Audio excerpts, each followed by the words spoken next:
सकते हैं।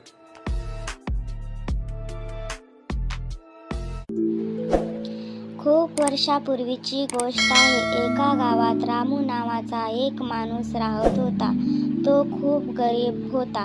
तो आपल्या बायका मुलासोबत राहत होता. रामू लाकडाचा व्यापार करत असतो. जंगलातून वाळलेले लाकडे आणून बाजारात विकत असतो. यावरच त्याचे घर चालत होते.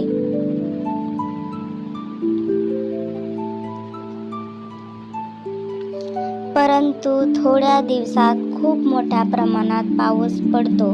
त्यामुळे वाळलेले लाकडे मिळत नसल्यामुळे रामूचा परिवार उपाशी राहू लागला.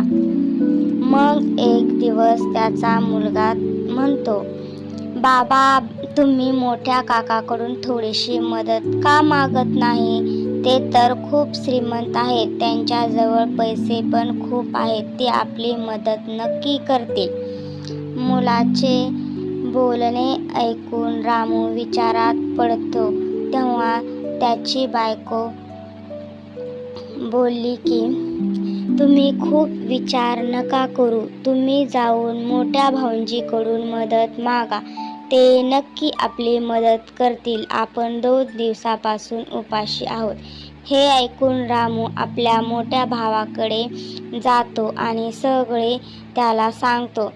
पण त्याचा भाऊ त्याला म्हणतो, तुला भीक मागायला लाज नाही का वाटत? कुणाच्या पण समोर हात पसरतो. मी तुझी काहीच मदत नाही करू शकत. जा इथून आणि परत वापस कधीच इथे येऊ नको. हे ऐकून रामू आपल्या घराच्या दिशेने येऊ लागतो.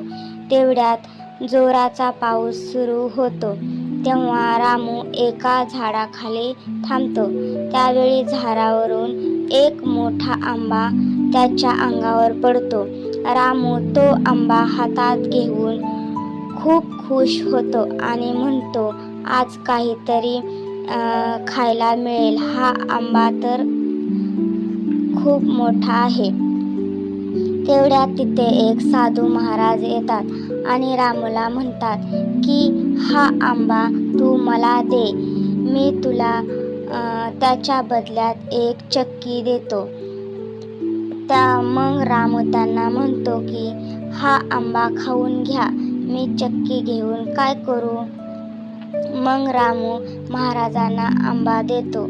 मग साधू महाराज रामूला म्हणतात की, ही काय साधारण चक्की नाही आहे. जादूची